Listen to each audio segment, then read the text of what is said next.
Each and every April, a couple of hundred young men's dreams come to reality as they fulfill a lifelong dream and become NFL players.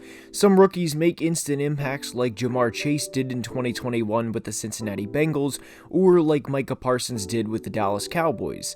And we are nearly midway through the 2022 NFL season, and while the 2022 draft class wasn't viewed as strongly as the 2021 class, some players have already made a very big impact on the franchise that selected them, and they're already paying huge dividends. And for the rookies that are struggling or haven't seen the field a ton yet, or in some cases may have had a season-ending injury, this doesn't mean their career is over or that they're a bust, because it doesn't. But in today's video, we are going to discuss a few of the most impressive rookies from the 2022 NFL draft class, and just how big of an impact they've had so far, and even take a glimpse into their future. And if your favorite rookie on your favorite team isn't in today's video, this does not mean they're not having a good season. And with that preface out of the way, let's begin. And we are going to start today's video with Saints receiver Chris Olave. Chris was the third receiver taken in the 2022 draft behind Drake London to the Falcons at number 8 and Garrett Wilson to the Jets at number 10. There haven't been a lot of positives for the Saints in the 2022 season, despite there being a considerable amount to look forward to heading in. They were a 5-2 team with Jameis Winston in 2021, but unfortunately he tore his ACL, which prematurely ended his season. If everything went according to plan, it wasn't a crazy idea for them to compete with Tampa for the NFC South this year, and given how Tampa has played in 2022, it really wouldn't have been a crazy thought for New Orleans to win the NFC South. But Chris Olave has been a very bright spot on this team and has been tearing it up. The least amount of yards he's had in a singular game so far is 41, which is impressive in itself, and that was in his NFL debut. For reference, Justin Jefferson had a 3-catch, 14-yard game earlier this year, and Raiders receiver Davante Adams had a 2-catch, 12-yard performance earlier this year. This obviously isn't to say Olave is better than those two guys, because he's not, but it is to acknowledge how productive he has been early in his career. Chris unfortunately missed a game due to a concussion, but even in the first game he was back, which was a Thursday night game against the Cardinals, he went for over 100 for his second 100-yard game of the season. And in 6 games played, and really 5.5 because he suffered a concussion early in the third quarter back in week 5, Olave is on pace, or would be on pace for a 17-game season for a 91-catch, 1,402-yard, 6-touchdown season. This has all been accomplished with either not great or subpar quarterback play, depending on which term you would prefer, yet he's been a very productive player at 22 years old. And when you have a player this young already be this productive, it is truly nothing but encouraging for his future. There have been 3 games out of the 6 he's played where he's received double-digit targets, which means they trust him, and if we are being honest, Olave is in some ways getting a little force-fed. But that's fine, because when his number is called on, he is making the plays time and time again. And as Chris gets more and more comfortable in the league, and more comfortable with how to create separation and truly win his routes, not to mention hopefully get better quarterback play for the rest of the season and ultimately his career, it's easy to project him to have a good rest of 2022 and beyond, and he has been killing it in the first half of this year. Next up is Sauce Gardner of the New York Jets, and when people debate in the future of whether or not to take a corner in the top 5, this is going to be a reason to justify it. The Jets in a lot of ways have had a very good 2022, and it started in April.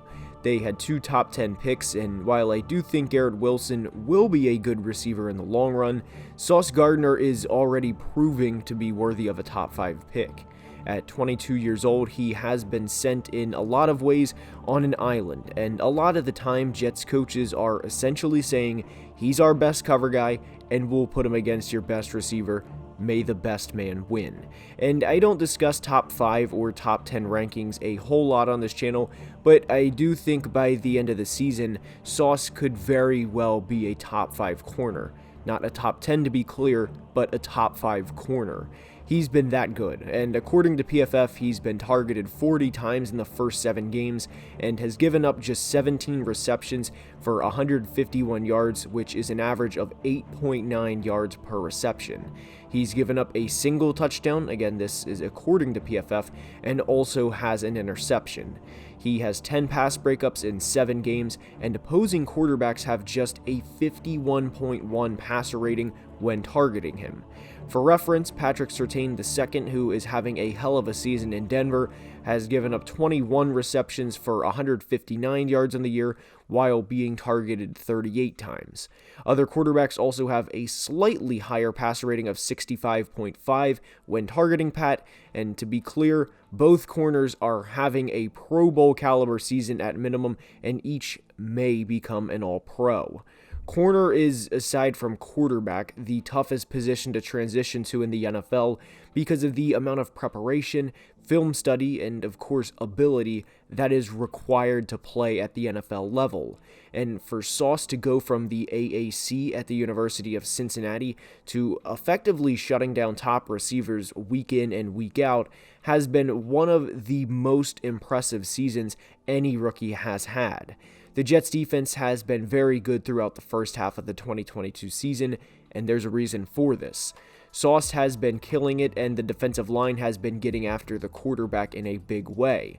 And when you have a very good pass rush, getting after the quarterback combined with a corner who looks to be a very good player for a long time, you have a 5-2 team that has the 3rd most interceptions as a team in the entire NFL. Both work together hand in hand, and receivers this year, guys, this is either going to be a hit or miss, so I hope you enjoy, but receivers this year have gotten lost in the sauce. Next up is a player on a team that gets forgotten about in a lot of ways, and it is Dameon Pierce of the Houston Texans. The Texans as a team are not very good, but they do have some bright spots on the roster. Pierce is a huge bright spot, and as I record this, he's had 4 straight games of at least 80 rushing yards, with 3 of them being over 90 as well. And with him showing this ability as a rookie, and given he is just 22 years old, he should be there for at least the next 4 to 5 years. It is often acknowledged that he was underused during his time as a Florida Gator, thanks Dan Mullen, but Pierce is paying off now in a big way. There's a reason he was everyone's fantasy sleeper heading into 2022, and he would currently be on pace for a 1,400-yard rushing season with 8 touchdowns and an additional 230 yards receiving. 1,600 yards of total offense from a 4th-round rookie certainly isn't bad production, and that's obviously an understatement because that's a great pick and a great job by the Texans scouting department. In a year where the Texans are going to lose a lot of games, as this is very much a transition year for them, as Lovie Smith will not be the long-term guy there, Pierce in a lot of ways is their offense, and I think this makes his rookie season even more impressive. There is a chance he wins Offensive Rookie of the Year if he keeps up what he is doing, and with how prevalent fantasy football is, it is nice to see a player get recognition from national media that in a lot of times he wouldn't. Pierce has had back-to-back games with 99 yards in Week 5 and 92 yards in Week 7, meaning everything is there, and he's that close to having 3 straight 100-yard games. You have to think with Davis Mills at quarterback that this limits what he can do to a degree, because defenses do not respect Davis Mills. Pierce had some pressure on him entering this year because he was everyone's sleeper, meaning he wasn't a typical 4th-round pick, but he's delivered and then some every step of the way. Next up isn't Kenneth Walker or Tariq Woolen. It's actually the majority of the 2022 Seahawks draft class. Seattle was mocked a lot this offseason, and it was a lot of, oh man, they're wasting a year of everyone's prime to have a lottery ticket to try and get Bryce Young or whoever. This was also said with, oh man, they might piss off DK Metcalf in the process, one of their few good players, but they have the best cumulative 2022 rookie draft class so far. second at worst. Kenneth Walker has been killing it since he stepped into the lineup and has not looked back. He is coming off of a 167-yard, 2-touchdown game in a big win over the Los Angeles Chargers, and the Seahawks are leading the NFC West through 7 games. As Chris Berman would say, huh? But Kenneth isn't the only rookie for them that's making a big impact. Tariq Woolen, like Sauce Gardner, has been killing it and has 4 interceptions in 7 games. Woolen has given up slightly more yards with 230 on the year to 18 receptions, but the impact he has had on the secondary has been immense. And the Seahawks 2022 rookie class isn't limited to just these 2 players. There's been a few players helping Kenneth Walker out and add to the success he's had in the first half of the season. Charles Cross was selected with the 9th overall pick in April, and admittedly he did not have a great NFL debut against the Broncos, as Bradley Chubb got him for 2 sacks. It also sucks for Cross that was on primetime, and that was probably an impression people had for a few weeks, was that he was a typical young left tackle and will struggle a lot early. However, he's given up 1 sack in the 6 games since then, and has only allowed Geno to get hit 1 other time. And the best thing about this for both Seahawks fans and Charles Cross himself is he's just 21 years old. He wasn't a 24-year-old prospect they needed to perform right away, or they would start to sweat about their decision to draft him. He dominated in the SEC in his final season at Mississippi State in 2021, and aside from his debut in which he played against a player in Bradley Chubb, who will probably have double-digit sacks for the second time in his career this year, Cross has been excellent. The Seahawks drafted another tackle in Abraham Lucas, who has also been playing not great, but solid on the right side. He's allowed a sack in 3 straight games, but started his career off without allowing a sack in his first 4 games. He's been solid, and quarterback Geno Smith has been playing good too, and the emergence of Walker, Cross, and Lucas all play a big role within this. And Tariq Woolen, who was viewed as a project pick, has been playing far beyond what he was expected to as a rookie. And for Seattle to potentially have 4 starters for the next few years from 1 draft class play this good in the first 7 games, well, there's a reason they have a whole portion of a video dedicated to them, because they have been that damn good. That's all I have for today's video. I hope you enjoyed, and if you did, please like the video and subscribe to the channel, as it would mean the world.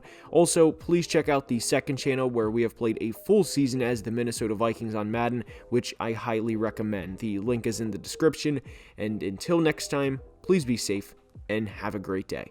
Love you guys.